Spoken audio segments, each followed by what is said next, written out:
Le modèle capitaliste que l'on a en France nous mène-t-il à la perte? La France n'est pas un pays capitaliste. Et les milliardaires qu'on a en France aujourd'hui ne sont pas des capitalistes, ce sont des rentiers. Avons-nous ne serait-ce que le pouvoir de prendre des décisions pour notre propre pays? Il est possible qu'un certain nombre de gens très cyniques aux États-Unis se disent « Notre intérêt, c'est de faire durer la guerre en Ukraine le plus longtemps possible ». Avons-nous, nous, la main sur notre destin? Il n'y a pas de crise de la dette publique en France aujourd'hui. Aucun grand pays ne rembourse sa dette publique. Jamais. Et l'explosion de l'intelligence artificielle nous mène-t-elle à notre ruine? C'est nous qui nous suicidons avec les outils que nous avons construits. C'est ces questions et bien d'autres que nous avons traitées aujourd'hui avec l'économiste Gaël Girand. Tous ces entretiens ou débats du Crayon sont disponibles en version podcast sur Spotify et Apple Podcasts. Bonne vidéo.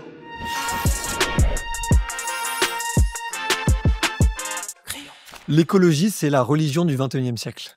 Faux. L'économie mondiale repose sur un mensonge. En partie vrai.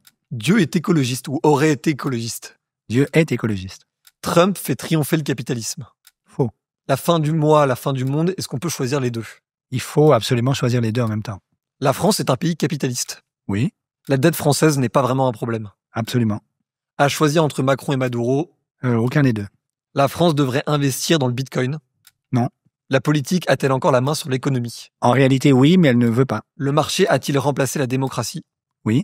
L'effondrement, c'est un risque ou une certitude? Ça dépend de ce qu'on entend par effondrement. J'espère que c'est un risque. Et croire en Dieu, c'est de plus en plus nécessaire. Ni plus ni moins qu'avant, c'est impératif pour respirer. J'aimerais qu'on commence justement cette question de France pays capitaliste, la politique qui ne veut pas s'investir dans l'économie. J'aimerais vous énumérer quelques chiffres. On a 49% de prélèvements obligatoires, c'est plus que l'URSS en son temps. On a 57% du PIB en dépenses publiques. On a une France qui a la dernière place du classement mondial des pays de l'OCDE sur la compétitivité fiscale.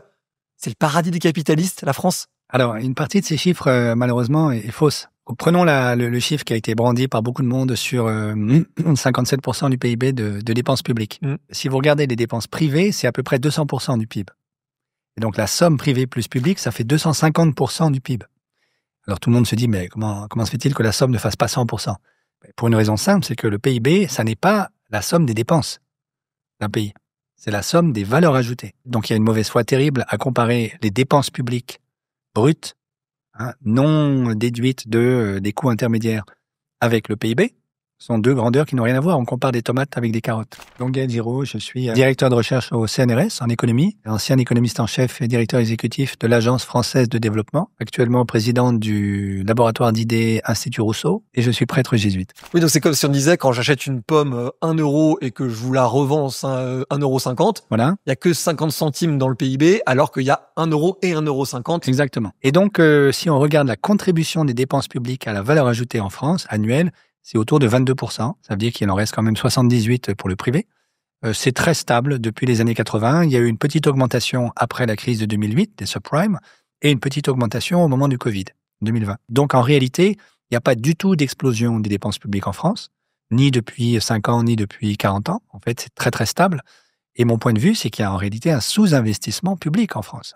Donc, de fait, ceci n'indique ni que la France serait devenue Pyongyang, ni que la France n'est pas un pays capitaliste. Ce que beaucoup de gens, et on l'a vu avec Attack Zuckman, se demandent en disant, est-ce qu'on est en train de privilégier le fait de créer de la valeur ou est-ce qu'on est en train d'essayer de privilégier le fait de la répartir? Oui, alors là, vous reformulez encore la question avec plein de sous-entendus qu'il faut déplier. Je sors la question d'Attack Zuckman là, mais c'est juste pour dire qu'il y a ce sentiment en France, et on l'a vu dans le débat médiatique, que c'est très difficile justement d'être un capitaliste en France. Le problème, c'est que, si vous voulez, les milliardaires qu'on a en France aujourd'hui ne sont pas des capitalistes, ce sont des rentiers. C'est pas du tout la même chose. Ce sont des personnes qui ont hérité de fortunes colossales, qu'elles ont fait fructifier, plus ou moins bien, et qui les met aujourd'hui dans une situation de pouvoir disposer de plusieurs milliards à leur disposition. Mais c'est pas forcément ça, le capitalisme. Il se trouve que j'ai publié un livre l'an dernier chez Fayard qui s'appelle « Le capital que je ne suis pas », coécrit avec une philosophe française qui s'appelle Anna Lombert, où nous prenons position sur cette question. Et en fait, je propose une définition du capitalisme qui est la suivante. Est capitaliste une société dans laquelle le processus de capitalisation a pris une place prépondérante? Donc ça veut dire le capitalisme, si vous voulez, c'est la perméabilité d'une société, la nôtre par exemple, à une technique. C'est pas un mode de production comme chez Marx, c'est pas la propriété privée, c'est pas le marché. Tout ça, c'est des réalités, mais ça suffit pas à faire une société capitaliste. Processus de capitalisation, c'est une technique qui s'invente en Italie du Nord, chez des banquiers italiens au XIVe siècle. je décide de faire de ceci du capital, c'est-à-dire quelque chose qui va me rapporter de l'argent. Me rapporter combien? Admettons que je décide de louer ce verre à Mathilde, qui est à ma gauche, ici, tous les jours, à chaque fois qu'elle a besoin de boire de l'eau.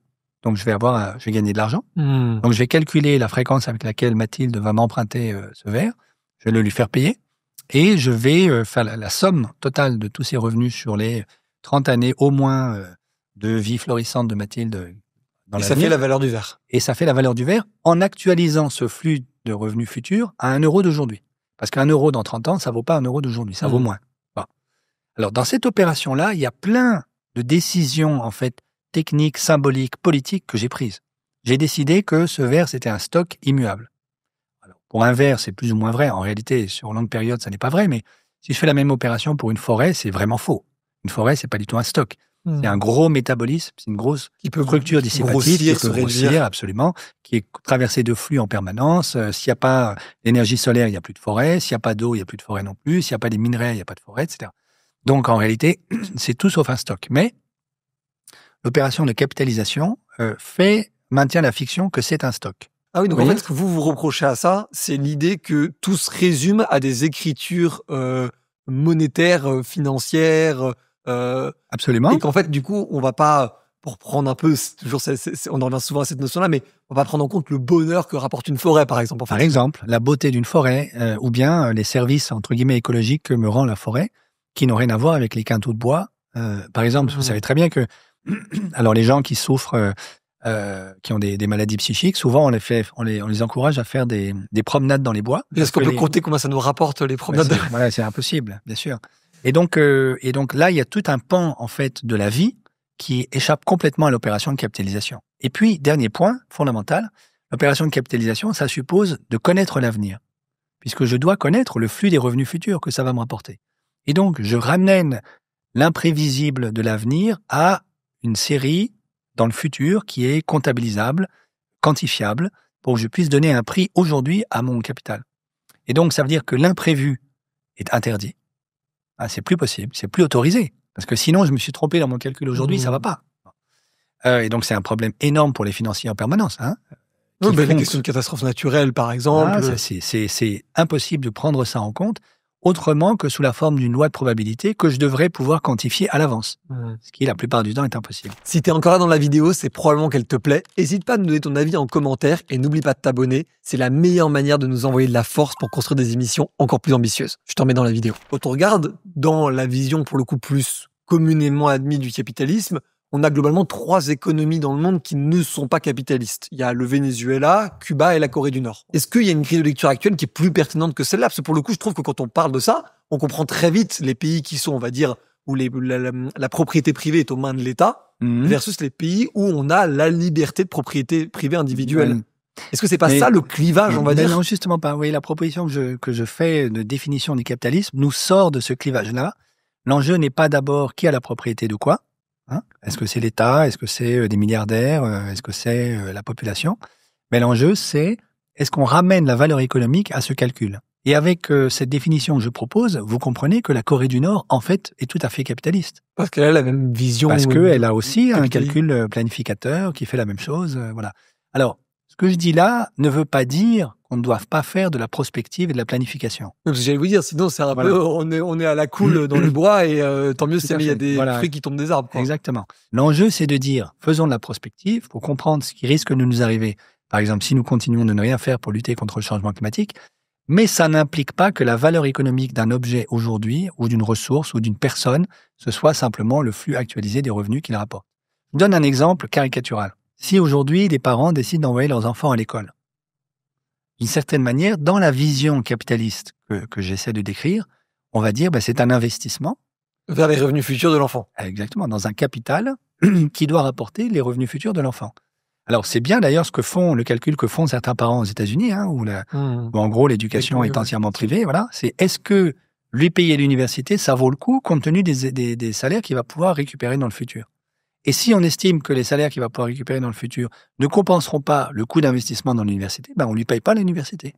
Et du coup, ça veut dire que le développement humain d'une personne est livré à des calculs de ce type-là. Alors, ça a comme conséquence terrifiante que vous avez des jeunes qui vont à l'université, qui sont ensuite obligés de prendre des boulots qui les intéressent pas, mais qui payent très bien. Par exemple, dans les boîtes de conseil, KPMG et autres. Voilà. En finance. En finance, voilà. Simplement pour pouvoir rembourser la dette qu'ils ont contractée pour financer leurs études. Vous voyez ? Donc, ils sont piégés eux-mêmes et ils deviennent des instruments d'un système économique avec lequel, en fait, ils sont en désaccord profond. Voilà. Mais ils n'ont pas le choix. Alors, en France, on a ce mouvement de jeunes diplômés des grandes écoles qui ont dit, nous, on refuse d'entrer là-dedans. Pourquoi ? Parce que, heureusement, qui ont dit fuck, qui ont fait beaucoup de discours d'ailleurs pendant certains majors de promo, notamment d'écoles d'ingénierie d'ailleurs, beaucoup plus que d'écoles de commerce, qui disaient effectivement je veux pas me battre pour ce système-là. Mais c'est la raison pour laquelle je trouve justement que cette discussion elle est vachement intéressante, c'est parce que on en revient à la question de c'est quoi ce système-là ? Parce que je trouve, et là c'est un ressenti qu'on a dans le débat public français, qu'il y a un grand, je sais pas comment ça, une forme de grand clash, de grandes questions sur la question de la fin du mois et la question de la fin du monde, qui sont en fait ces deux questions-là. C'est-à-dire la fin du monde, c'est ce que vous décrivez. Comment, avec des horizons de menaces comme celui de la crise climatique, on est capable de gérer une nouvelle économie ou un nouveau système économique. Et la question de la fin du mois, qui est le revenu que je suis capable de créer pour pouvoir me nourrir, payer mon loyer, payer potentiellement les études de mes enfants un jour. Et j'ai l'impression qu'aujourd'hui, concilier les deux est non seulement très difficile d'un point de vue du modèle de société, mais très difficile même pour les gens qui veulent défendre une idée ou l'autre. La situation est rendue très difficile par des décisions de politique publique qui, à mon avis, ne s'imposent aucunement et qui n'ont pas de fondement économique. Je donne un exemple.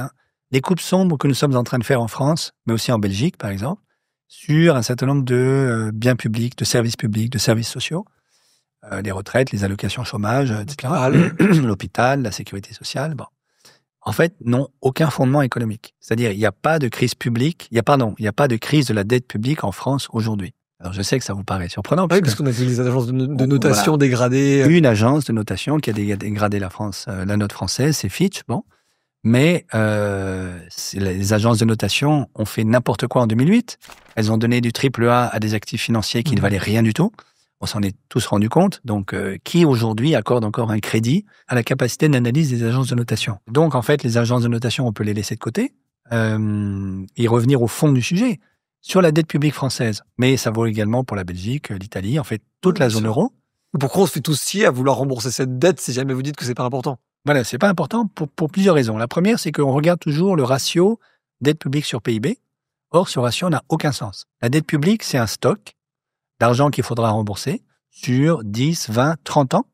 Le PIB, c'est un flux de valeur ajoutée, on en a parlé tout à l'heure, sur une année. Personne ne rembourse la dette publique sur un an. Personne. Et donc, si on croit qu'on rembourse la dette publique avec du PIB, il faudrait regarder la dette publique divisée par au moins 10 PIB. Aujourd'hui, en France, on est à 115%, en gros. Et vous divisez par 10, ça fait 11,5%. Ça fait peur à personne, 11,5%. Donc, je termine ma démonstration. Pardon. Dette divisée par PIB, ça ne veut rien dire. Donc, qu'on soit à 116, à 100, à 60, à 250, comme le Japon. Le Japon est à 250 depuis plus de 10 ans. Les Japonais ne sont pas morts. En fait, intrinsèquement, ça ne signifie rien. D'autant que, ça, c'est le secret de Polichinelle qu'il faut enfin quand même dire un peu à tout le monde. Aucun grand pays ne rembourse sa dette publique. Jamais. En fait, au moment où un pays doit rembourser, admettons, 100, la France, 100 millions, admettons, que nous avons emprunté il y a 20 ans, ce pays va réemprunter de la main droite ce qu'il paye de la main gauche. Donc, on va réemprunter 100 millions, on va rembourser les 100 millions, et le principal de la dette va rester le même. Il est intouché. La seule chose qui a bougé dans cette opération, qui s'appelle rouler la dette, to roll the debt en anglais, la seule chose qui a changé, c'est le taux d'intérêt. Admettons que la France ait emprunté il y a 25 ans, ces 100 millions, à 2%. Aujourd'hui, elle est réemprunte à 3,5%. Donc, ce qui a changé, c'est le taux d'intérêt. Ça coûte plus cher. Ça coûte plus cher. Alors, il se pourrait aussi que dans 2 ans, ça coûte moins cher. Donc, aujourd'hui, le taux d'intérêt moyen que verse la France sur sa dette publique, c'est 1,8, 1,9%. Parce qu'on a emprunté très peu cher dans les années précédentes. Donc, même si aujourd'hui on est à 3,5, puisque les OAT françaises à 10 ans sont à 3,5, la totalité de la dette française n'est pas à 3,5. Elle est à 1,8. Et avant que, si vous voulez, en admettant qu'on continue d'emprunter à 3,5 dans les années qui viennent, il faudra encore attendre 9 ans avant que le taux moyen auquel nous empruntons commence à converger vers 3,5. Donc, d'une certaine manière, ceux qui disent, voilà, on est à 3,5, c'est la fin des haricots, ils voient une catastrophe qui, si elle arrive un jour, n'arrivera que dans 9 ans. Donc, ça ne justifie pas qu'on détruise nos hôpitaux, nos écoles et tout. Mais j'ai pas fini, allez-y. Si vous voulez. Puisque la seule chose qui compte, c'est le taux d'intérêt que nous versons sur notre dette publique. En fait, la capacité de remboursement d'un État, c'est pas sa capacité de remboursement du principal, puisque ça, il le fait en réempruntant à chaque fois. C'est sa capacité de paiement des intérêts. Et c'est la seule chose qui intéresse les créanciers, parce que le profit du créancier, du banquier, c'est un banquier le créancier, qui a créé la monnaie pour prêter à l'État. En fait, son profit, c'est pas du tout quand on rembourse la dette. Quand on rembourse la dette, ça évite juste au banquier de faire faillite. Là où il fait un profit, c'est dans les taux d'intérêt. Donc, en réalité, tout le monde est content que les États roulent leurs dettes. C'est parfaitement légal. Deuxièmement, les créanciers sont ravis de ça. Parce que tant que vous roulez votre dette, vous payez des intérêts chaque année. Et ça rapporte de l'argent aux financiers. Oui. Ouais. Donc, la seule chose qui compte, la seule chose que les financiers sérieux regardent, c'est pas du tout le ratio dette sur PIB, qui est un épouvantail qu'on agite pour faire peur aux gens. C'est le ratio flux des taux d'intérêt qu'un État doit verser chaque année à ses créanciers, divisé par quoi? Par le flux des recettes publiques de l'État chaque année. Les marchés financiers estiment que tant que ce ratio-là, le vrai ratio qui compte, flux des intérêts versés divisé par le flux des recettes publiques d'un État chaque année, tant que ce ratio est inférieur à 15%, les marchés financiers estiment, à tort ou à raison, peu importe, que vous êtes bien. Alors, il y a un grand pays aujourd'hui industrialisé qui est à plus de 15%, sont les États-Unis, qui s'approchent maintenant des 20%. 20%, c'est un niveau de type pays d'Afrique subsaharienne. Par exemple, le Cameroun est à 20%. La France est à 4%. Où est le problème? Moi, je vous pose le problème sans être évidemment à votre niveau d'expertise sur les sujets économiques. On a une démographie qui n'est pas très bonne. On a une confiance et une ambiance dans le pays, donc une volonté, on va dire, d'aller conquérir des nouvelles choses qui n'est pas bonne du tout. On a un État qui semble, ce sera à vous de me le dire, mais qui semble obèse. Obèse dans le sens où on a l'impression de dépenser toujours plus pour avoir toujours moins. Est-ce que c'est vient avec la monnaie? Est-ce que c'est l'efficacité du pays? On a la sensation d'être dirigé par des gens qui ne comprennent rien. Et je rajouterais, alors là, pour le coup, c'est plus café du commerce, je vous l'accorde, mais que la France est en crise, je l'entends depuis que je suis suffisamment grand pour comprendre les nouvelles. Est-ce que ça nous prédit pas quand même un appauvrissement général, une manque de confiance généralisée, le fait que on est un peu, on va dire, on est en fin de vie, quoi. On est un peu à bout de souffle. Ça te donne cette sensation-là. Je comprends. Ça, c'est un imaginaire, si vous voulez, qui est alimenté par certains médias, qui nous plonge tous dans une espèce de déprime collective, qui est extrêmement dangereux, parce que le bout de cet imaginaire, c'est l'arrivée de l'extrême droite au pouvoir, c'est ça que ça veut dire. Si vous voulez, c'est celui dont souffraient nos amis allemands à la fin des années 20. L'épisode de l'hyperinflation allemande n'a duré qu'un an maximum. Le ministre de l'économie Schardt a mis fin à l'hyperinflation en 6 mois. Mais après ça, vous avez eu la grande crise de 1929. 1930, la crise atteint l'Allemagne. L'Allemagne tombe dans la déflation. Et la déflation, c'est la déprime pour tout le monde. Et ce qui a porté Hitler au pouvoir en 1933, c'est la déprime généralisée de tous dans un pays en déflation. Bon, ça, c'est ce qui nous guette depuis des années. Mais ça, si vous voulez, c'est la grande thèse de Karl Polanyi, c'est celle que je défends. C'est celle aussi que défend Pankaj Mishra, un grand intellectuel indien qui vit à Londres, qui est, à partir du moment où vous privatisez un certain nombre de ressources essentielles et où vous entretenez cette déprime collective dont je parlais, la souffrance sociale est telle qu'on finit par exiger collectivement, le corps social exige des solutions autoritaires pour en sortir. Et c'est la grande thèse de Polanyi dans son très beau livre « La grande transformation ». Ce qu'il a vu, lui, c'était un économiste hongrois des années 30-40. Il a vu qu'après la première globalisation marchande de la fin du 19e siècle autour de l'Angleterre, qui est en fait qui sont les prémices de ce que nous vivons, nous, depuis une quarantaine d'années autour des États-Unis, on a essayé de procéder à la privatisation de 3 grandes ressources fondamentales, qui sont la terre, ça c'est l'écologie, qui sont le travail, donc ça c'est la transformation du travail en marchandise privée, l'ubérisation, si vous voulez, et puis troisièmement, la monnaie. Et c'est vrai que dans la zone euro, d'avoir retiré des mains de l'État le pouvoir de création monétaire de sa banque centrale, on l'a confié à la BCE, qui n'est pas un organe démocratique, qui a un mandat technique, en fait, prétendument technocratique. Bon, ça, c'est une privatisation de la monnaie. La thèse de Polanyi, c'est quand vous privatisez ces 3 biens-là, vous détruisez le lien social. Et donc, vous faites monter quelqu'un qui veut mettre de l'ordre. Exactement. Et donc, vous faites monter une demande autoritaire. Mais en même temps... Et aujourd'hui, on a la même chose. C'est ça mon point, vous voyez ? Je comprends, mais en même temps, dans ce que vous dites, et je veux pas mal interpréter, mais on peut avoir l'impression que vous dites, en gros, ça va. Les services publics sont pas assez bons, on a un gros problème écologique, Absolument. Mais pourtant, on a l'impression d'une gabegie financière hors du commun. Mais ça, en c'est France. l'imaginaire complet. C'est l'imaginaire complet. Mais qu'est-ce que vous pensez d'un Jean-Louis Borloo qui parlait de ce qui coûte le plus cher à la France d'un point de vue étatique, c'est la désorganisation.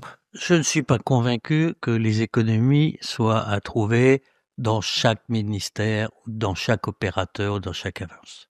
Je pense que notre sujet, c'est notre désorganisation générale qui nous amène à avoir des systèmes de contrôle, de régulation, de coordination, de cabinets de communication, de justification d'existence absolument terrifiantes. Moi, je l'ai chiffré à 150 milliards. Qu'il y ait des gains d'efficacité à réaliser partout dans la fonction publique, c'est évident, mais il y en a aussi dans la fonction privée. Oui, c'est sûr. Je veux dire, de l'inefficacité, il y en a partout. Je me rappelle aussi qu'il y a eu les candidats aux élections présidentielles françaises qui ont dit « Moi, je mettrai fin à la rente en France ». Bon, pas du tout eu lieu. On est dans un monde encore plus rentier que... Voilà. S'il y a une grande inefficacité en France aujourd'hui, je dirais c'est ça. C'est une culture de l'économie de la rente. Voilà. Et ça, c'est dramatique. Parce qu'une fois que vous êtes rentier, vous n'avez aucun intérêt à être efficace. Vous héritez tranquillement et vous faites fructifier votre héritage, c'est tout. Donc, s'il y a une inefficacité, elle est là. Et donc, par exemple, pour revenir à la taxe Zucman dont vous parliez tout à l'heure, mettre en place une taxe sur les très hauts patrimoines, il n'y a que ceux-là qui sont touchés. Ça, c'est un moyen de lutter contre les inefficacités en France. Parce qu'il faut comprendre aussi un point fondamental qui est, ça n'est pas l'épargne qui finance l'investissement. Donc, si vous voulez, dans toutes les théories du ruissellement, de trickle-down theories, qui disent il faut favoriser les plus riches parce que quand les plus riches épargnent, en fait, ça fait de l'argent qui va permettre de financer les investissements. Les investissements de demain, ce seront les emplois d'après-demain, c'est la prospérité d'avenir. Voilà. Tout ça est faux. L'épargne, c'est le résultat de l'investissement. Ce qui est premier, c'est l'investissement. L'investissement, il est financé par la dette, par le financement bancaire, fondamentalement. Et il y a une égalité comptable, dont je n'ai pas le temps ici de donner les détails, qui fait que cet investissement est toujours égal à l'épargne. Parce que l'argent, en fait, que vous prête une banque pour financer un investissement, il finit à la fin de l'exercice comptable par atterrir sur un compte de dépôt quelque part. Donc, le scénario de fond, si vous voulez, c'est pas du tout tel ou tel milliardaire épargne de l'argent et son argent est utilisé pour financer des investissements. C'est pas ça du tout. C'est un entrepreneur va voir son banquier, lui demande de lui prêter de l'argent pour financer un projet. Le banquier étudie le business plan, dit « Ok, ça vaut le coup », crée la monnaie ex nihilo. Il faut bien comprendre ça. Les banques privées créent de la monnaie à partir de rien.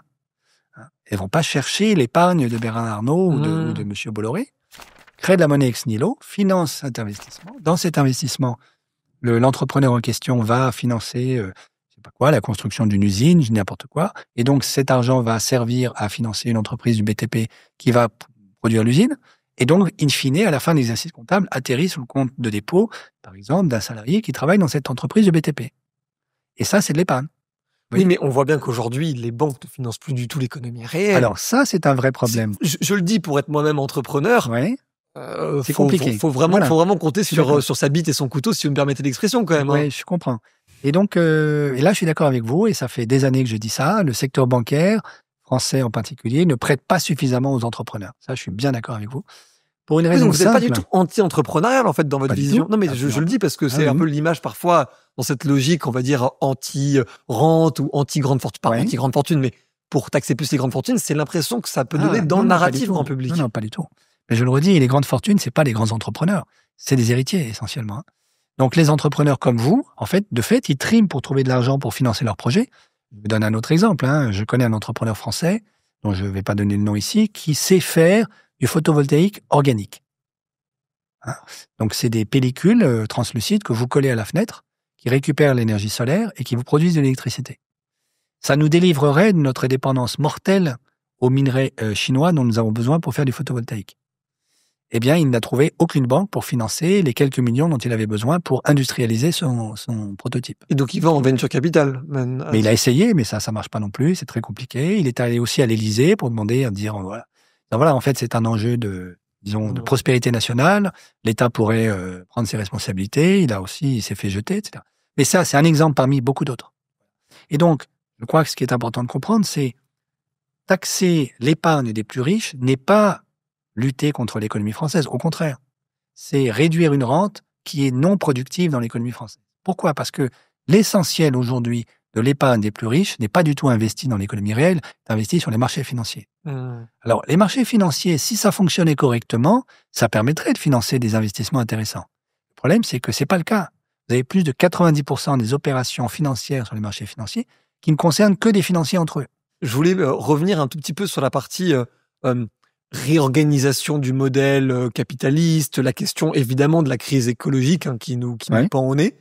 Et en même temps, de l'autre côté, on a les deux plus grosses puissances mondiales, américaines et chinoises, où on ne sait plus exactement quel modèle c'est, parce que il y a une partie de propriété privée en Chine, alors que c'était censé être un modèle un peu communiste, et c'est même devenu complètement le but du jeu américain que d'être que sur de la propriété privée. Trump a des airs de dictateur, même s'il est lui-même quand même très contesté au sein de son propre pays. On a vu les manifestations.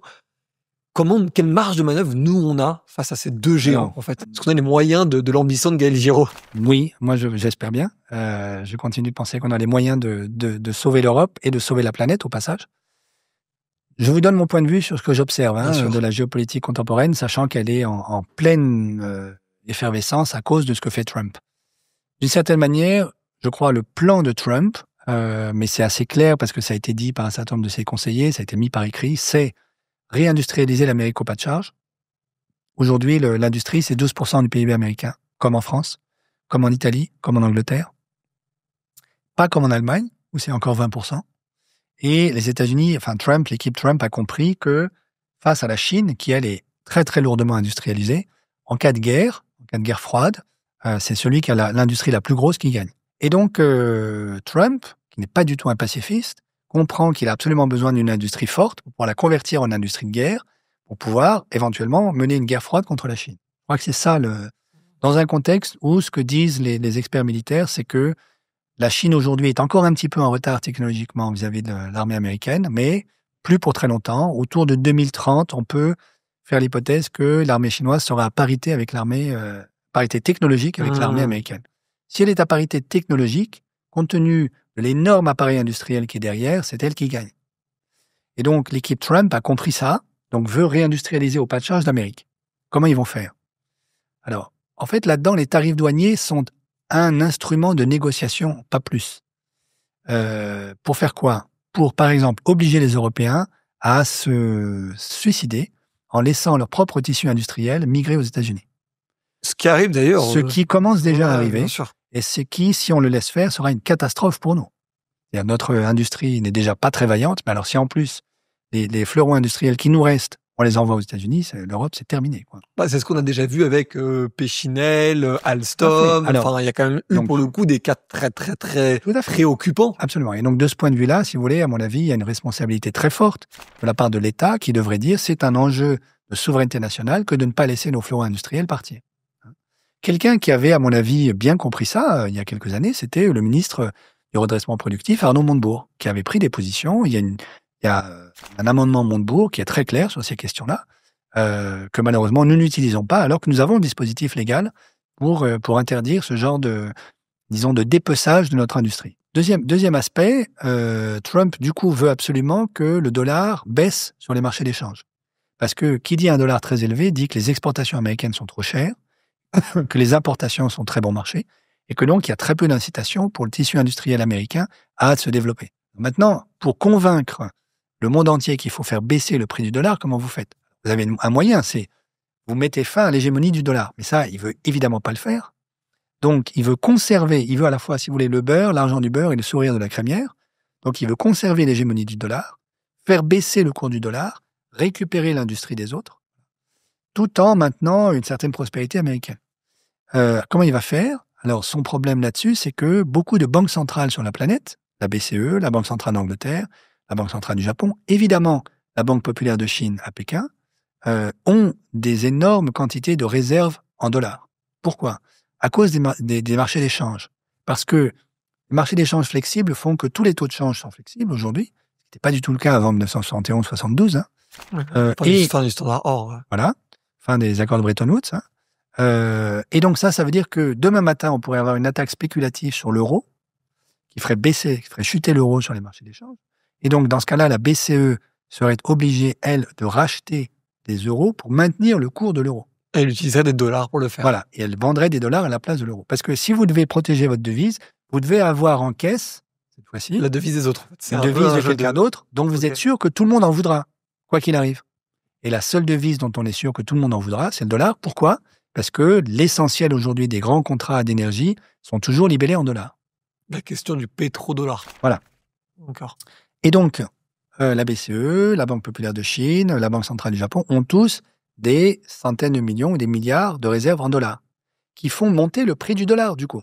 Alors, Trump va essayer de nous convaincre, de nous saborder, de vendre petit à petit, pas d'un seul coup. Si on vend tout d'un seul coup, là, le dollar s'effondre, c'est la fin des États-Unis. Ça, c'est la bombe atomique que tient la Chine, par exemple. Mais si on vend petit à petit, alors on fait baisser le cours du dollar à la vitesse à laquelle Trump veut qu'il baisse, et on favorise l'industrialisation américaine. Et ce faisant, nous allons perdre une arme fondamentale qui est de nous protéger contre les attaques spéculatives contre nos devises. Vous voyez ? Donc, je pense qu'il ne faut surtout pas faire ça. Hein, si nos banques centrales ont accumulé ces réserves en dollars, c'est pas pour rien. Voilà. Donc, c'est extrêmement dangereux de se livrer à ce jeu-là. Vous voyez ? Et donc, puis après ça, On a vraiment l'impression d'être à la table des négociations à la Game of Thrones, quoi. C'est complètement, fou. absolument, tout à fait. Mais c'est comme ça que Trump. Mais est-ce que nos dirigeants envisage les choses. mesurent l'enjeu de tout ça ? Parce que je J'espère. pose là, et c'est justement pour ça que je Ouais. pose ma question sur Xi Jinping et Donald Trump aussi, c'est que quand on voit l'impopularité d'un Emmanuel Macron, la rapidité de changement de gouvernement de l'Angleterre, de l'Allemagne, quelques débuts de succès, Portugal, Espagne, est-ce qu'il y a vraiment des gens en Europe qui sont capables d'avoir une stratégie, une vision sur ces sujets-là ? Parce que, en fait, je le pose en rigolant, mais est-ce que les gens qui s'occupent de ces sujets-là pour l'Europe s'y connaissent mieux que Gaël Giraud pour les gérer, quoi ? J'espère. Non, mais je pose la question en j'espère vous le mettant pour en avant, mais je la pose aussi à la Ouais, blague en ouais. disant quels sont nos putains de capitaines ? Donc, on en a certainement. Est-ce que ce sont eux qui sont aux commandes aujourd'hui ? C'est une question ouverte, hein, vraiment. Je suis d'accord avec vous. En tout cas, je crois qu'il serait important aujourd'hui de comprendre que l'Europe est en grand danger. Alors là, pour le coup, je suis un peu alarmiste. Le danger, c'est pas du tout l'explosion des dettes publiques. Ça, c'est vraiment un fantasme pour nous faire peur. Il y a quand même un véritable danger militaire sur le flanc Est, parce que même si... Qui n'est pas exagéré ? Qui n'est pas... Alors, si j'en crois un certain nombre d'experts militaires avec qui je discute, moi, je suis pas un expert militaire, hein, donc je ne fais que redire ce que j'entends à Bruxelles. Ou Bruxelles, comme vous savez, c'est le siège de l'OTAN, donc il y a beaucoup de militaires. Il est en partie exagéré, mais pas complètement. C'est-à-dire que l'OTAN n'a absolument pas tenu ses promesses, il s'est rapproché énormément de la frontière russe, et Poutine, pour qui je n'ai pas la moindre sympathie, qui est un dictateur d'inspiration fasciste, lui aussi, Poutine a donné l'avertissement très clairement, depuis très longtemps, depuis 2007, qu'il ne tolérerait pas d'avoir des pays de l'OTAN à ses frontières. D'où l'invasion complètement ratée de l'Ukraine, voilà. Et maintenant, des menaces qui pourraient survenir sur l'Estonie, par exemple, ou pour récupérer le lien avec Kaliningrad, vous savez, cette petite enclave russe au nord de la Pologne. Je vous propose une théorie complètement complotiste, mais quand je l'ai écouté, j'ai bugué pendant 2 secondes et ça m'intéresse juste d'avoir votre regard justement sur ces questions de réindustrialisation américaine, et vous allez comprendre. Beaucoup de gens soupçonnent Donald Trump d'avoir des liens assez avancés avec la Russie. Vrai ou faux, j'en suis pas le juge ni même l'informé sur ces questions-là. Mais est-il, lui, en lien avec Moscou pour convaincre, entre guillemets, ou pousser Vladimir Poutine à faire peur aux Européens pour que lui, derrière, débarque avec ses solutions militaires qui poussent à sa réindustrialisation pour après, derrière, s'entendre avec Poutine en disant « ça tu prends, ça je garde, et en même temps, maintenant, l'Europe est dans ma main militairement ». Est-ce que c'est quelque chose qui vous paraît possible ? Est-ce que ça irait dans un plan... Enfin, je sais que ça fait un peu machiavélique dit comme ça, j'ai pas envie de passer pour le type qui passe ses soirées sur des sites chelous, mais quand j'ai lu ça, j'ai eu un petit moment de bug en me disant est-ce qu'on n'est pas, nous, en tant qu'Européens, parfois pas les dindons un peu de la farce? Alors, tout ça ça, on est les dindons de la farce. On n'a pas besoin de s'imaginer la théorie un peu complotiste que vous avez développée. Alors, je déplie un peu tout ça, parce que vous dites beaucoup de choses en même temps. Premièrement, il y a bien une thèse selon laquelle Trump serait très dépendant des oligarques russes qui lui auraient payé ses dettes au début des années 90. Cette thèse a été défendue par un historien américain à Yale qui s'appelle Timothy Snyder, dans un livre qui s'appelle The Road to Unfreedom, le chemin vers la non-liberté. Snyder, d'ailleurs, a dû quitter Yale au moment où Trump est arrivé au pouvoir pour la 2e fois. début 2025, et il est maintenant au Canada.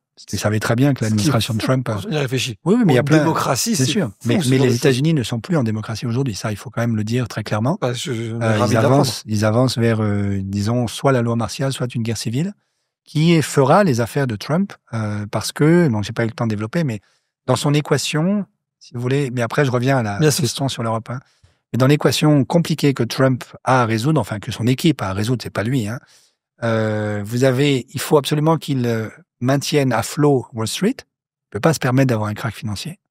Deuxièmement, il faut qu'il satisfasse le lobby pétrolier, dont il est l'émanation. Troisièmement, il faut quand même qu'il ne se mette pas à dos la tech californienne, même si aujourd'hui... Ils sont ses nouveaux meilleurs amis. Alors, voilà, qui n'étaient plus ses amis, qui sont de nouveau ses meilleurs amis, donc ça change tous les 3 mois. Mais en tout cas, il peut pas non plus se permettre d'avoir la tech californienne à dos. Et il y a son électorat. Donc ça fait 4 contraintes. Contradictoires pour certaines en plus. Contradictoires. La seule sur laquelle il peut jouer, c'est son électorat, en envoyant l'armée, ce qu'il a commencé de faire déjà. Et en disant, si vous n'êtes pas content avec moi, c'est que vous êtes des gauchistes, vous êtes des crypto-marxistes, et donc je vous envoie l'armée. Voilà. Ce qu'il a commencé de faire. Avec et donc, No Kicks Day. Voilà. Donc moi, je ne serais pas absolument surpris, mais je ne suis pas devin, évidemment, qu'il reporte les élections de mi-mandat, les midterms, en disant c'est la guerre civile dans le pays, donc je ne peux pas. Il a le droit de le faire. Et donc, ça ne m'étonnerait pas qu'il échappe, en fait, au verdict des urnes, que certains démocrates attendent patiemment, en disant de toute façon, il va évidemment perdre les élections. Mais je pense que ça, c'est un calcul très dangereux, parce qu'il se peut qu'il n'y ait plus d'élections du tout. Je referme cette parenthèse et je reviens... C'est passionnant. Voilà, je reviens un petit peu à votre question. Donc, on n'a pas besoin de supposer que Trump serait manipulé ou manipulerait Poutine. Bon, ça, personne n'en saura rien avant très longtemps. Donc, c'est non... Enfin, on ne peut pas raisonner avec ce type d'hypothèse. En revanche, ce qui me paraît assez clair, c'est que, d'un côté, Poutine a, semble-t-il, des velléités de sécuriser si vous voulez, la frontière russe. Bon.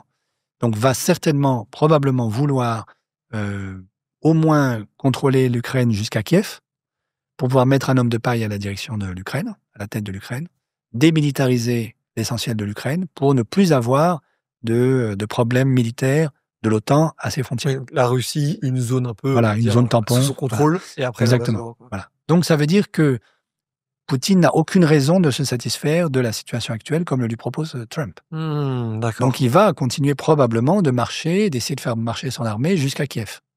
Bon. Évidemment, c'est très lent. Donc, vous allez repérer, parce que l'armée russe est exsangue, il a des pertes colossales. Bon.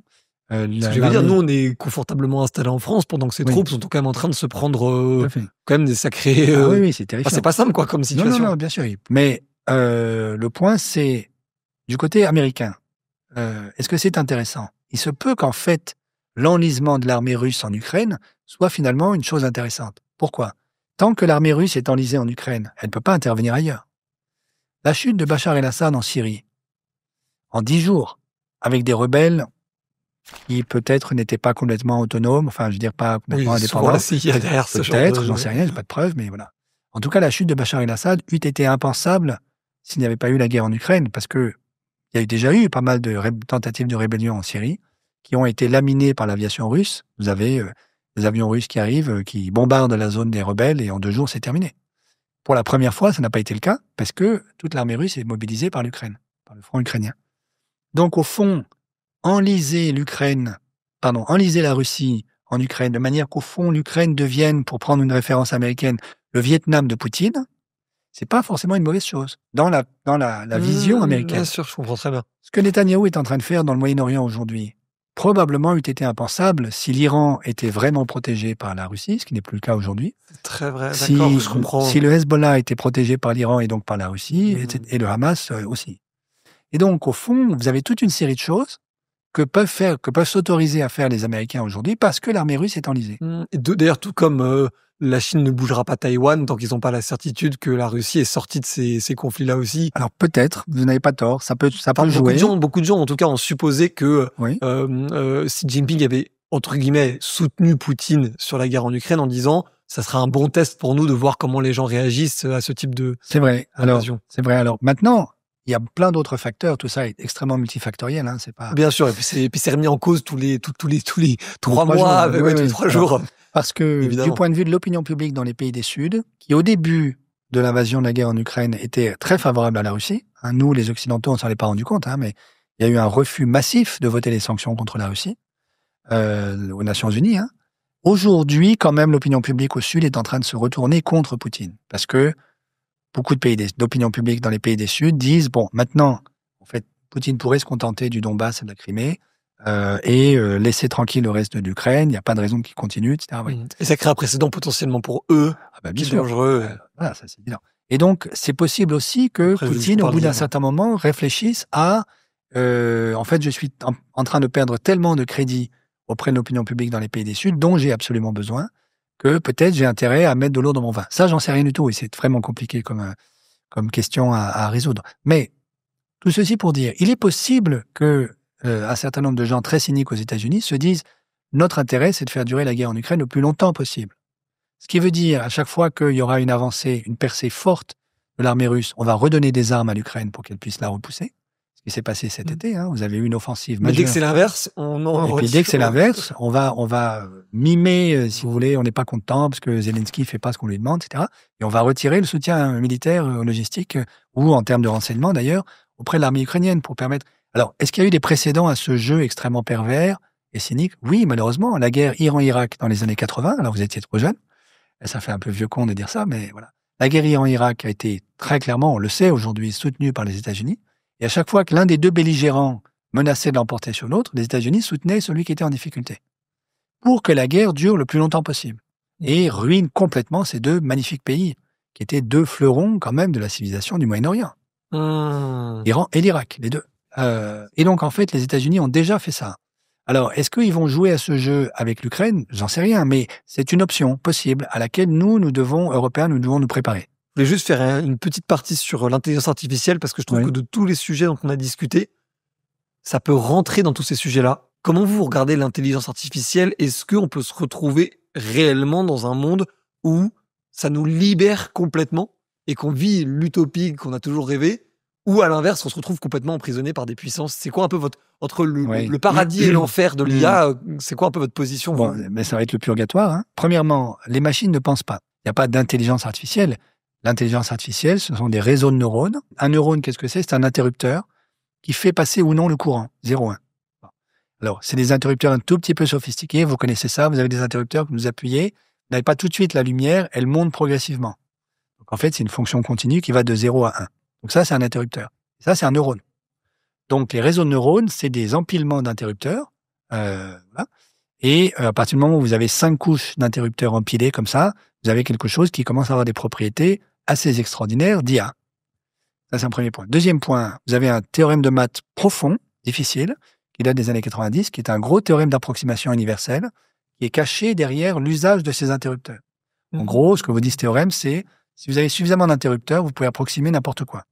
Des choses... Et avoir à peu près bon. Comment? Et avoir à peu près bon comme réel. Et avoir à peu près bon, exactement. Mais après, vous avez en fait un ingénieur américain au début des années 2000 qui s'est dit, je vais utiliser, fort de ce théorème, des réseaux de neurones empilés, et je vais les faire apprendre pour qu'ils soient de plus en plus bons, enfin meilleurs pour distinguer par exemple les tigres des chats, admettons. Alors pour ça, on va utiliser un algorithme qui est bien connu de tous les ingénieurs, et cet algorithme, si vous voulez, une manière, bon, pour ceux qui connaissent, ça s'appelle l'algorithme du gradient stochastique. Qu'est-ce qu'il dit? Si vous voulez descendre une piste de ski le plus vite possible, vous êtes un skieur. Alors vous êtes au sommet de la piste, vous voulez arriver en bas le plus rapidement possible. Vous avez une technique qui est tout chousse, vous mettez les skis systématiquement dans la direction de la plus grande pente. Donc ça s'appelle l'algorithme du gradient, tout court. Bête et méchant. Ça suppose que vous soyez très bon skieur, premièrement, et que vous n'ayez pas de sapin sur la trajectoire, et surtout que vous n'ayez pas de crevasse. Alors, une crevasse, pour les spécialistes, ça s'appelle un minimum local, parce que si vous descendez votre piste et que vous arrivez dans une crevasse, vous n'êtes pas en bas de la piste, mais au fond de la crevasse, vous ne pouvez pas remonter. Ben oui, non, mais vous ne pouvez pas remonter avec l'algorithme du gradient. Parce que lui, il vous dit de mettre vos skis dans la direction où ça descend, mais il n'y en a plus. Donc, il vous dit, vous êtes arrivé en bas, mais vous n'êtes pas en bas. Donc, pour pallier cette difficulté-là, on a inventé, mais il y a longtemps déjà, ça fait plus de 40 ans, l'algorithme du gradient stochastique qui dit quoi? Qui dit en fait, vous allez vous tromper avec vos skis avec une petite probabilité. Et de temps en temps, vous n'allez pas mettre vos skis dans la direction de la pente, la plus grande pente, mais dans une autre direction aléatoire. Alors, vous vous trompez pas beaucoup, de manière que, en gros, quand même, vous descendez dans la bonne direction, Mais l'avantage énorme, c'est que si vous êtes dans une petite crevasse, donc dans un minimum local, vous allez en sortir. Parce que vous allez vous tromper un peu. Et donc, ça vous permet d'éviter ce qu'on appelle les minima locaux. Et donc, cet ingénieur, au début des années 2000, il s'est dit, est-ce que je peux utiliser l'algorithme du gradient stochastique pour faire de l'IA avec mes réseaux d'interrupteurs empilés? Et en réalité, cet algorithme-là, pour qu'il marche, il faut un certain nombre de conditions qui ne sont pas vérifiées par l'IA. Donc, ce qu'a fait cet ingénieur, c'est un soir, à mon avis, il avait pris beaucoup de café. Il s'est dit, je vais quand même essayer. Et il a fait tourner son ordi pendant la nuit, pendant qu'il est allé se coucher. Et le lendemain matin, il a découvert que ça marchait. Et c'est ça qui fait que ça marche, l'IA, c'est qu'on utilise un algorithme qui n'a aucune raison de fonctionner. En tout cas, on ne sait pas pourquoi il fonctionne.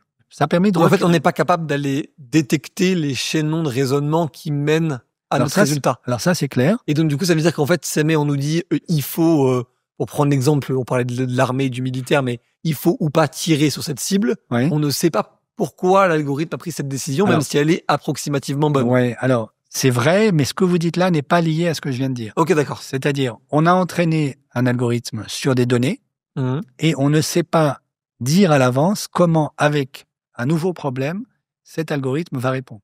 Mais dans ce que vous dites, il y a un aspect supplémentaire qui est absolument fondamental, qui est, est-ce qu'il prend une décision? Il ne prend aucune décision. Une machine ne prend jamais de décision. Tout ce qu'elle fait, c'est des calculs sur les cas passés, et elle essaie de ramener le cas que vous lui présentez au cas passé et de dire, en moyenne, dans le passé, voilà comment on a réagi. Le problème, c'est, si vous voulez, quand vous prenez une décision, quelle que soit la décision, vous hésitez entre vous marier avec Caroline ou avec Anne-Marie. À la fin, vous allez choisir Caroline ou Anne-Marie, mais vous serez dans la nuit. La décision humaine, c'est une déchirure du temps dans laquelle je prends une option sans garantie. Même si j'ai fait tous les calculs du monde, si j'ai pris les avis de partout, je me suis bordé, ceinture de sécurité, parachute, airbag, tout ce que vous voulez, à la fin, une vraie décision, c'est une décision qui est prise dans la nuit, où vous ne savez pas. Une machine ne fait jamais ça. Exemple, vous avez aujourd'hui dans les tribunaux américains des logiciels qui ont été entraînés sur la jurisprudence américaine. Et vous avez une pression très forte qui s'exerce maintenant sur les juges, lorsque des juges, face à des cas concrets, prennent des décisions qui ne sont pas celles de la machine. Alors, évidemment, ceux qui sont lésés dans la décision disent « Ah ben non, mais le juge est nul, la machine qui a assimilé 2,5 millions de cas, c'est les choses beaucoup mieux que lui. » En fait, et l'inverse, voilà. Évidemment. Et l'inverse, évidemment. Comment je peux être jugé par une machine? Je veux voilà. dire, on est si justice d'homme, et tout, fait. bien sûr. Avec des biais racistes en plus, j'imagine. Alors, c'est ça le point. C'est que comme c'est une machine qui ne travaille que sur le passé, qui ne prend jamais aucune des biais décision, racistes, ouais, des biais racistes, évidemment, elle reproduit tous les biais racistes, sexistes et classistes, de classe, quoi, de la justice américaine. Or, la justice, c'est justement pas ça. C'est l'individualisation des cas. Exactement. C'est des cas singuliers, uniques, sur lesquels il y a un être humain, qui est le juge, qui, en toute responsabilité, prend une décision. Mais il peut se tromper, vous voyez? Et en même temps, prenant une décision, il fait jurisprudence, il le sait. Voilà. Et donc, c'est ça qu'une machine ne fera jamais. C'est ça qu'il faut comprendre. Même chose pour les médecins. Quand un médecin vous prescrit une thérapie, fait un diagnostic et prescrit une thérapie, en fait, il prend une décision. Ce qu'une machine ne fera jamais. Et il est responsable de sa décision. Vous pouvez attaquer votre médecin. Si une machine se trompe et diagnostique un cancer alors que vous n'en avez pas, vous allez attaquer qui? Vous voyez? De la même manière, si vous avez une machine létale autonome qui va tuer un enfant, alors qui est responsable? C'est celui qui a conçu le logiciel, mais il va vous dire justement, moi, j'ai entraîné le logiciel pour ne pas tuer d'enfants et je ne sais pas pourquoi cette machine a décidé de tuer les enfants. Ouais, je comprends, il n'y a plus de donneur d'ordre. Donc c'est ça qui est très très dangereux dans le fantasme de l'IA, c'est que on croit que on va pouvoir déléguer à des machines la capacité et la responsabilité de prendre des décisions. Et ça, c'est la fin du droit et donc de la civilisation européenne. Donc en ce sens-là, c'est très dangereux. Vous voyez? Mais évidemment, c'est pas ça qu'il faut faire. Ce qu'il faut, c'est utiliser l'IA pour nous aider, nous, à prendre des meilleures décisions. Comment vous regardez les jeunes qui vont utiliser ChatGPT comme un psy, comme un ami? Il y a cette vidéo de Brut. Je suis là pour discuter avec toi. Parle-moi de ce que tu ressens ou pose-moi des questions et on peut échanger. Tu n'es pas seul. Je suis là pour ça. Parler peut faire beaucoup de bien. Tu peux me dire tout ce que tu veux, sans jugement. Aujourd'hui, le plus gros usage de ChatGPT, c'est le psy. Qu'il y ait, disons, un besoin affectif énorme de la part des jeunes, c'est clair. Qu'il y ait, du coup, une tentation de dépendance énorme vis-à-vis de l'IA, c'est tout aussi clair. Hein. Vous avez un exemple fameux, il y a plusieurs années déjà, et c'était pas, entre guillemets, un jeune, hein, c'était un chercheur belge en climatologie qui souffrait énormément d'angoisse liée au réchauffement climatique, qui est tombé amoureux de son chatbot, qui s'est suicidé. et sa veuve va retrouver les derniers messages qu'il a échangés avec le chatbot qui lui disait mon chéri, vas-y, ne te rate pas, nous nous retrouverons pour l'éternité. Voilà. Donc, elle a fait un procès à la société privée qui avait vendu le chatbot. Alors, je crois que là-dedans, ce qui est très important, ce qui est vraiment important de comprendre, c'est que dans une relation humaine, relation affective, mais en fait, dans toute relation humaine, il y a un corps en face de moi et moi, je suis un corps. Je ne peux entrer en relation avec autrui que parce que j'ai un corps, parce qu'autrui a un corps. Voilà. Mais le corps de l'autre, il occupe une place. Éventuellement, de temps en temps, il sent mauvais. Il a aussi besoin de manger. Et moi aussi, de la même manière. Une machine, c'est jamais le cas. Donc, dans tout l'imaginaire qui entoure l'IA, il y a, c'est ce que nous disons dans le livre avec Anna Lombert, dans tout cet imaginaire, il y a la tentation gnostique. Alors, qu'est-ce que c'est que la gnose? C'est une vieille, en fait, lubie de l'Occident, mais qui vient en partie de l'Orient, qui remonte au moins au IIe siècle. À l'époque, le grand gnostique en Europe, c'est Monsieur Valentin, donc c'est la gnose valentinienne, qui dit, en fait, nos corps nous emprisonnent. C'est vraiment pénible d'avoir le corps, la matière, voilà. Mais un jour viendra, c'est la grande singularité, dont rêvent tous les fous furieux. Bien sûr. Voilà, de la tech. Et dont Hilton a très peur. Voilà, bon, mais tout ça, c'est du fantasme. Un jour viendra où nous deviendrons tous pneumatiques. Dans le vocabulaire du IIe siècle, pneumatique, ça vient du grec, pneuma, qui veut dire l'esprit. Donc nous serons des purs esprits, sans corps. Libérer notre enveloppe corporelle. Voilà. Et en fait, quand des fous furieux de la tech californienne vous disent très bientôt, d'abord, on va devenir immortel, ça veut dire qu'on n'a plus de corps, on va pouvoir transplanter notre cerveau sur une machine, on va pouvoir ressusciter les morts en faisant manger par une IA tout ce qu'a produit un mort, et elle va pouvoir imiter, simuler le mort comme s'il était vivant. Tout ça, c'est des fantasmes pour nier notre corps. Voilà. Ça tue l'humanité, il n'y a aucun doute. Ça, c'est très dangereux. Mais ça n'a rien à voir avec une prise de pouvoir par les machines, des machines intelligentes qui deviendraient super intelligentes. Non, c'est nous qui renderions finalement notre humanité ou notre pouvoir, en fait. Oui, c'est nous qui nous suicidons avec les outils que nous avons construits. Donc, ce qui est fondamental dans cette affaire, ce que nous disons avec Anne, c'est il faut comprendre que les outils que nous utilisons, la technique, d'abord, c'est nous qui la produisons. Donc, c'est fondamentalement humain. Donc, il n'y a pas d'opposition technique-humanité. Toute technique est toujours humaine, elle est produite par des humains. Mais elle rétroagit sur nous. Mais un exemple très connu, c'est l'invention de l'agriculture. Il y a 13 000 ans à peu près, 13 000, 14 000 ans. En fait, nos ancêtres qui ont commencé à faire de l'agriculture avaient d'énormes problèmes de genoux. Parce qu'ils étaient obligés de passer toute la journée à genoux pour cultiver, voilà. Parce qu'on n'avait pas du tout les cultiveurs chasseurs de la génération d'avant. Bon. Et donc ça a transformé le squelette humain à cause d'une technique que nous avons inventée. Donc l'énorme question que pose l'IA, c'est l'économie politique de l'IA. Aujourd'hui, l'IA, elle est produite, l'IA générative globale, elle est produite par des sociétés privées qui ont un agenda politique très clair, qui est celui du transhumanisme californien, qui est celui de la gnose. Voilà. Et ça, c'est un agenda suicidaire pour l'humanité. Et anti-religieux, d'un certain point de vue. Et certainement. Alors oui, ça c'est clair en plus. Alors il se trouve que la gnose a été le grand ennemi du christianisme depuis toujours. C'est quelque chose qui s'oppose très frontalement avec l'idée que nous sommes en fait pleins d'humilité devant un créateur beaucoup plus grand que nous. Et vous avez bien raison. En tout cas, le christianisme est l'une des religions qui s'oppose fondamentalement à cet imaginaire-là, à ce délire-là, parce que le christianisme, contrairement à ce qu'on pourrait croire, c'est une religion du corps. C'est une religion qui dit que Dieu s'est incarné dans un corps. Et donc, le corps humain est sublimé définitivement. Et par exemple, et ça nous ramène à la question que vous m'aviez posée il y a 1 heure maintenant, la privatisation du corps humain, ça, c'est pas possible, du point de vue chrétien. Vous voyez ? La privatisation du corps des femmes, par exemple, à travers la procréation, la gestion pour autrui. Ce qui pourtant est une position de gauche. Je ne vous assigne pas évidemment à votre opinion politique. Oui, d'accord, mais non, mais justement, la gestation pour autrui, le grand risque, c'est de marchandiser l'utérus des femmes, oui, qui vont devenir des esclaves porteuses. Est-ce que c'est ça qu'on veut ? Est-ce que c'est ça, honorer le corps des hommes et des femmes ? Je crois pas. C'est en tout cas passionnant. Je vous remercie beaucoup, Gaël Giraud. C'était un entretien passionnant. J'ai énormément appris, que ce soit sur notre modèle capitaliste, sur la manière dont on produit ou sur la manière dont on trie les modèles des pays. Aussi sur la question géopolitique. Est-ce que on a encore notre destin entre les mains, entre les puissances américaines, chinoises, voire même russes, et plus globalement sur l'intelligence artificielle et le futur du monde que ça nous dessine. Je remercie encore Gaël Giraud d'y avoir participé et je vous laisse découvrir tous nos entretiens ou débats sur Le Crayon, le média de débat pour vous. Ciao.